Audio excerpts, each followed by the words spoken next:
اعوذ باللہ من الشیطان الرجیم بسم اللہ الرحمن الرحیم الحمد للہ والصلاۃ علی اہلہا اما بعد فقد قال امام علی رضا علیہ الصلاۃ والسلام بسم اللہ الرحمن الرحیم ان الخمس اوننا علی دیننا۔ ناظرین محترم، السلام علیکم ورحمۃ اللہ وبرکاتہ۔ ناظرین محترم، گزشتہ درس ہم گواسی کے احکام بیان کر چکے تھے۔ آج جو میں موضوع لے کر آپ کی خدمت میں حاضر ہوا ہوں وہ ہے 7ویں چیز جس پر خمس واجب ہوتا ہے، مال غنیمت۔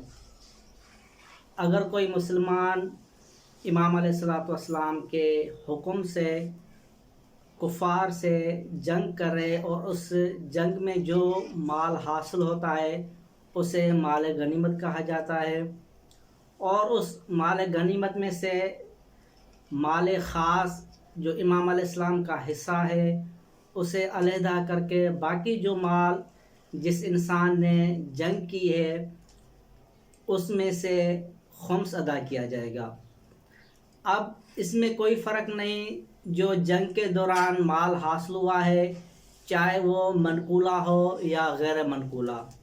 منقولہ یعنی ایسا مال ہے جو ایک جگہ سے دوسری جگہ منتقل ہو سکتا ہو، جیسے تلواریں یا زرع یا اور کوئی چیزیں، اور غیر منقولہ جو ایک جگہ سے دوسری جگہ منتقل نہ ہو سکتا ہو۔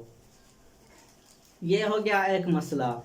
دوسرا مسئلہ یہ ہے سوال کہ اگر کوئی انسان امام علیہ الصلوۃ والسلام کے حکم کے بغیر اگر کافروں سے جنگ کرے اور اس جنگ کے دوران اگر کوئی مال حاصل ہو جائے تو وہ کس کا مال ہوگا اور اس پر کیا احکامات جاری ہوں گے؟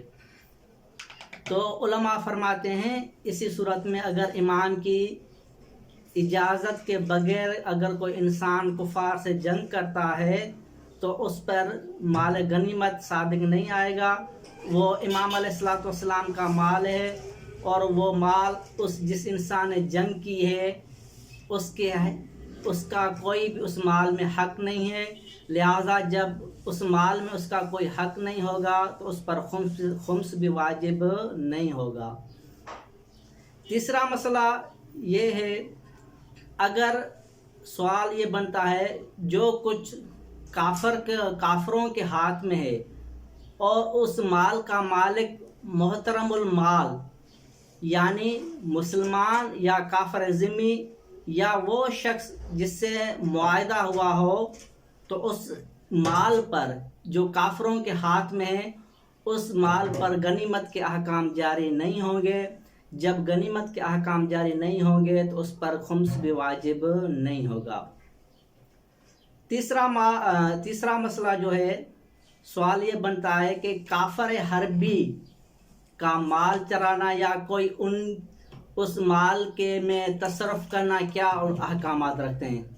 تو علماء فرماتے ہیں کہ کافر حربی کا مال چرانا یا اس جیسا کوئی ایسا کام کرنا جو اگر خیانت یا نقص امن یا امن میں کوئی نقصان ہوتا ہے تو یہ کام کرنا حرام شمار ہوتا ہے، اور اسی طرح وہ مال جو حاصل ہو جائے وہ مال اس مالک کو واپس لوٹانا چاہیے، یہ اس کا حق ہے، انسان اپنی ملکیت میں قرار نہیں دے سکتا۔